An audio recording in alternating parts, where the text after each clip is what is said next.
Hey, what's up? My name's Shelby, and I'm not a doctor, and I'm not taking antidepressant medications. But I have experienced sadness, anxiety. Sometimes I have a difficult time connecting with others. Or sometimes I have a difficult time concentrating on certain tasks. But most of all, I'm a concerned American, and I think pharmaceutical companies should not be marketing medications on television. Take a quick look at this video. We'll discuss it here in just a sec. Depression is a serious medical condition that can take so much out of you. I feel like I have to wind myself up just to get out of bed. Then, I have to keep winding myself up to deal with the sadness, the loss of interest, the trouble concentrating, lack of energy. If depression is taking so much out of you, ask your doctor about Prestige. Prestige is a prescription medicine proven to treat depression. Prestige is thought to work by affecting the levels of two chemicals in the brain, serotonin and norepinephrine. Tell your doctor right away if your depression worsens or you have unusual changes in mood, behavior, or thoughts of suicide. Antidepressants can increase suicidal thoughts and behaviors in children, teens, and young adults. Prestige is not approved for children under 18. Do not take Prestige with MAOIs. Taking Prestige with NSAID pain relievers, aspirin, or blood thinners may increase bleeding risk. Tell your doctor about all your medications, including those for migraine, to avoid a potentially life-threatening condition. Prestige may cause or worsen high blood pressure, high cholesterol, or glaucoma. Tell your doctor if you have heart disease or before you reduce or stop taking Prestige. Side effects may include nausea, dizziness, and sweating. For me, Prestige is a key in helping to treat my depression. Ask your doctor about Prestige. Okay, so you've watched the video.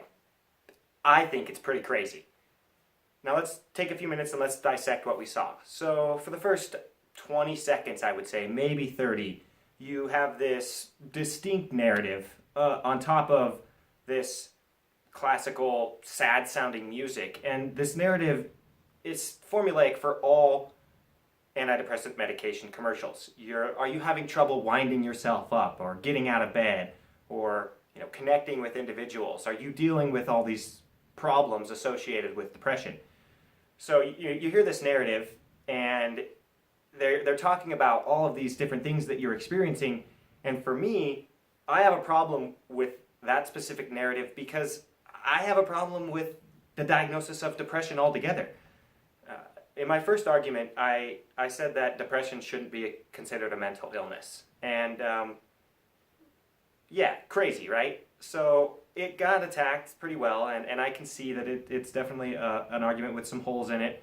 And I cherry-picked some statistics and some things that went really well with my argument to back it up, but there's a lot of other alternatives to what I argued. And so I guess what I really want to say is I don't think depression is diagnosable in the way that they do it. So essentially, the way a person goes throughout their day, they're having a bunch of different chemicals firing off, right? So you have serotonin, norepinephrine, dopamine, and probably a few others. And forgive me, I'm not a medical student, I'm not a doctor, I don't spend a whole lot of time studying this, but I have done a decent amount of research because I know a lot of people that deal with depression. I know a lot of people that take buttloads of medications for these depressions, and buttloads of medications for the medications that they're taking for depression.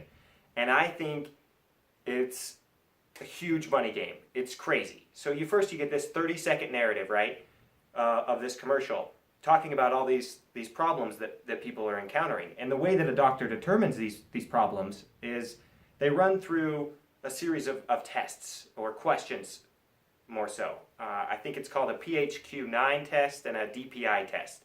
So it's like 9 essential questions that a doctor asks, and then like the DPI is a series of questions, series of questions that a patient fills out themselves. So it's like a self-behavioral or attitude analysis. And there's other ways to determine this. The doctor does some screening or some questions, but here's the thing: is the doctor's asking a person questions. They're trying to analyze this person in retrospect to what they consider normal. Now, this person may not be a normal person. They may have just dealt with some grief or some crazy experience. They could have so many different things that are affecting the way that they perceive the world around them. But what the doctor should do is like, okay, so run an EEG, or some sort of test that actually figures out what how the brain's working. You know, if they wanted to prescribe somebody a drug, an SSRI like Prozac or Paxil that is a reuptake inhibitor, you know, it controls the serotonin release in the brain, then they should figure out how that release is actually working. They shouldn't do a behavioral analysis and then say, oh, because you've answered these questions a certain way, I think I need to put you on these drugs. No, for me, that just zombifies people.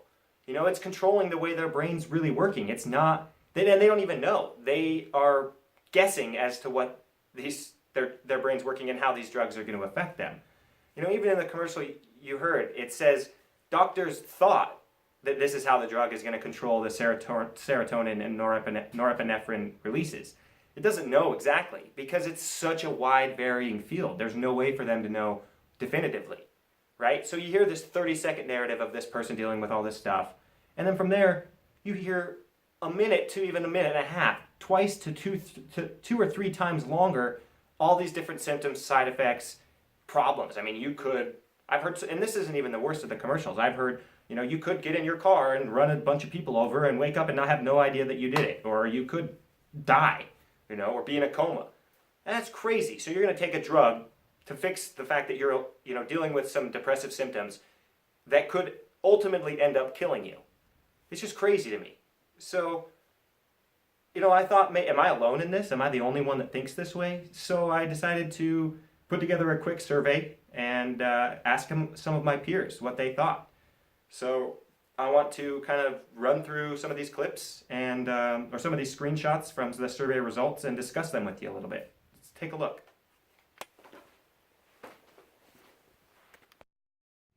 Awesome. Okay, so here is a screenshot from the survey that I put on social media alone. I shared it on Facebook and Twitter. I didn't ask anybody directly to take the survey or, you know, send an email spam or email thread or, you know, kind of petition anybody that I knew face-to-face to take it. I simply shared it on social media and asked individuals to share their thoughts or their opinions. I believe there were 125, maybe 126 individuals who took the survey. And as you can see here, most of the individuals who took it are between the ages of 25 and 34 with more than 75.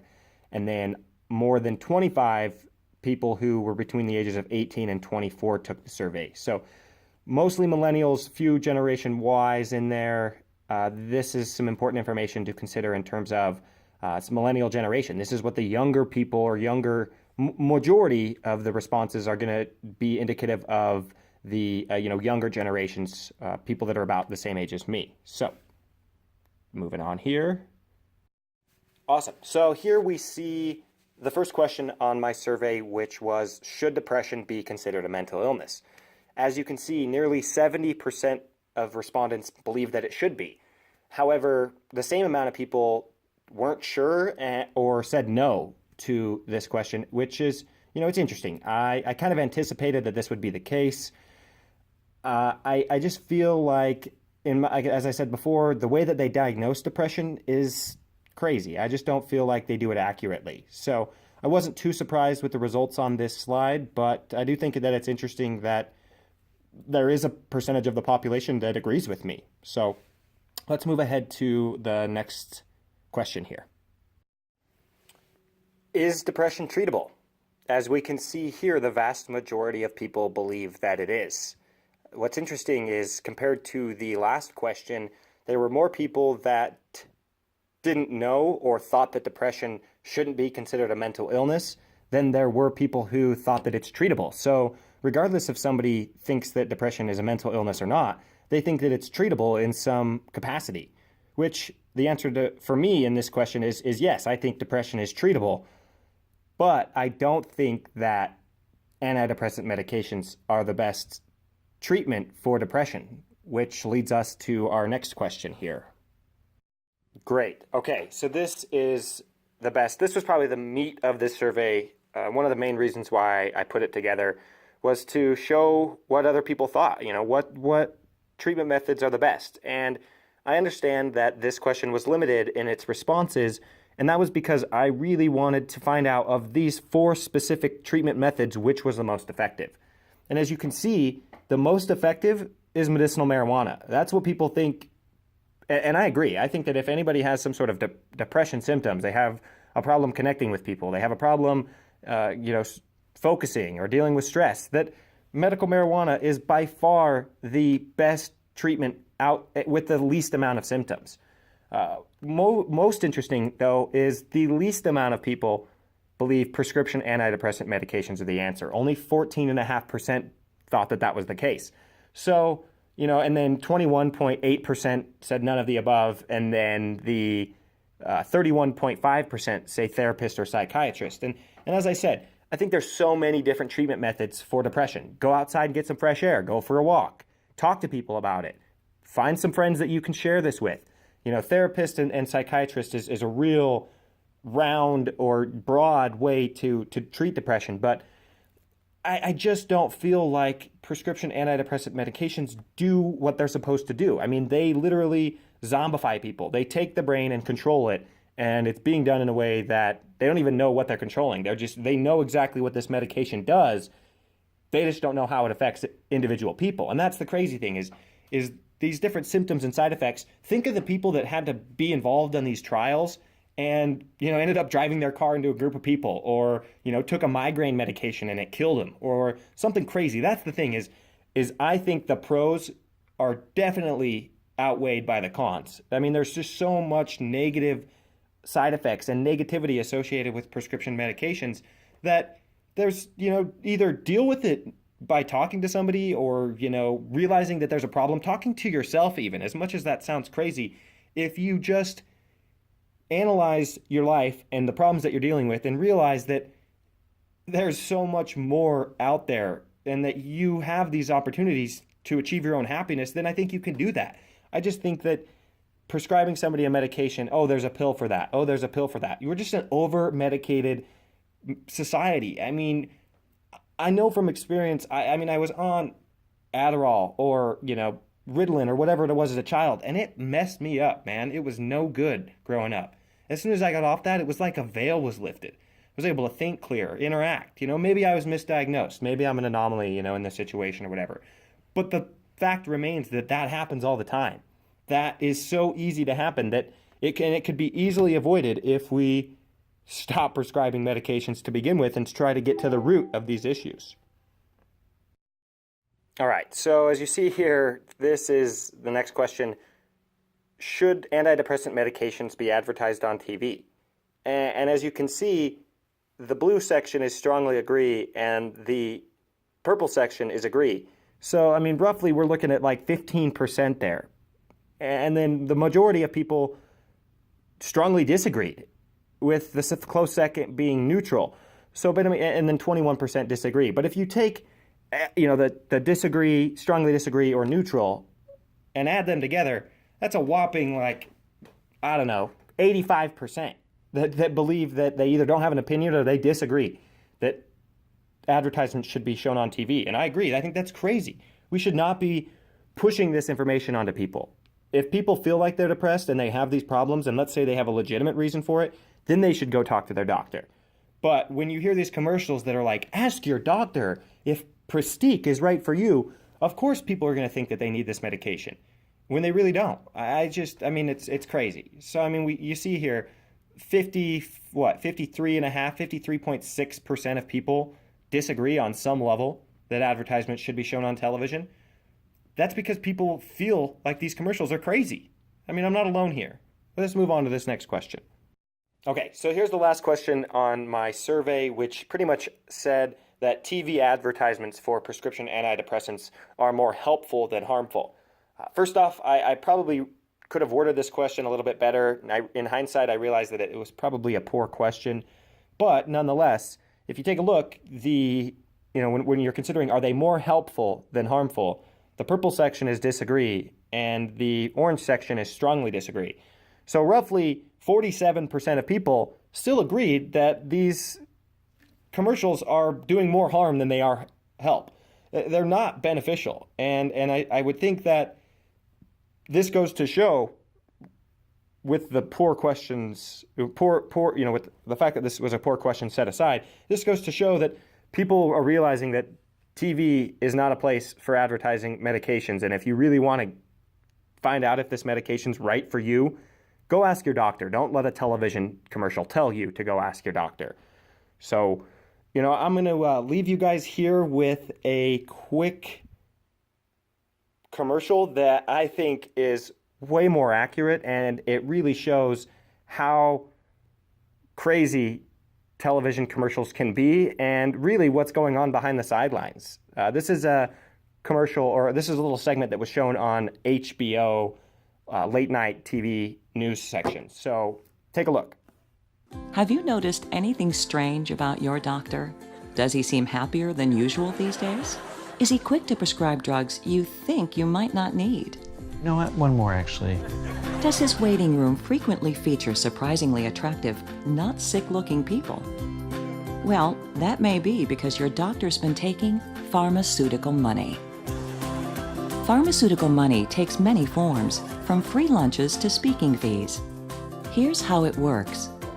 Money combines with the cash receptors in your doctor's wallet to create fast-acting financial relief, so your doctor can rest easy and enjoy life. Common side effects of doctors taking money may include chronic overprescription, unusually heavy cash flow, dependency on free samples, inflammation of confidence, affluenza, and an increased tendency to suggest off-label prescriptions, which in turn can cause heart attack, stroke, loss of feeling in arms and legs, seizures, blurred vision, grinding of the teeth, temporary deafness, total blindness, numbness, sudden bursts of rage, reduction of trust, angry erections lasting over 17 hours, and death.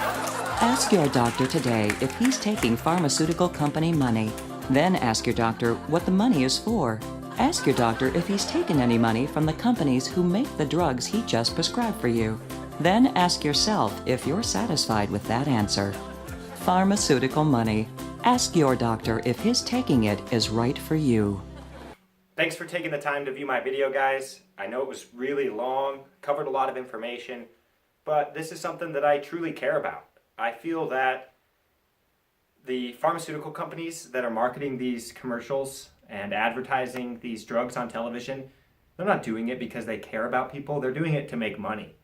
As you can see from the kind of the satire prescription medication or doctor making money commercial, this is a huge money game. The pharmaceutical industry is, if not number one, it's in the top 5 from year to year. I think it's over $400 billion annually.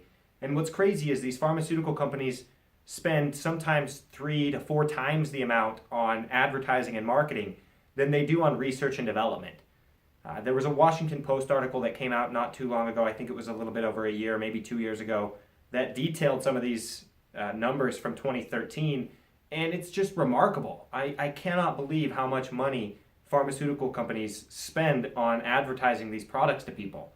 And that's the thing, is we're dealing with a population here in America that they don't have access to healthcare. They don't have their needs met in terms of the health issues that they're dealing with. Yet companies can spend billions of dollars marketing and advertising drugs to people. And in cases like depression, they frame it in a way where people dealing with somewhat normal symptoms feel like they're having depression and therefore go to their doctor and get put on a slew of medications that are really only inhibiting or slightly dealing with these issues. It's not a permanent treatment or a permanent cure. You can see that on these commercials, they're really vague. They thought they could do this, or studies have shown. It's not 100%, and nothing is in medication, I get that, or in healthcare. But my thing is pharmaceutical companies should not be advertising products to consumers. It's just not the way it should work. I appreciate you taking the time, like I said, to watch this video. I'm going to post it on YouTube.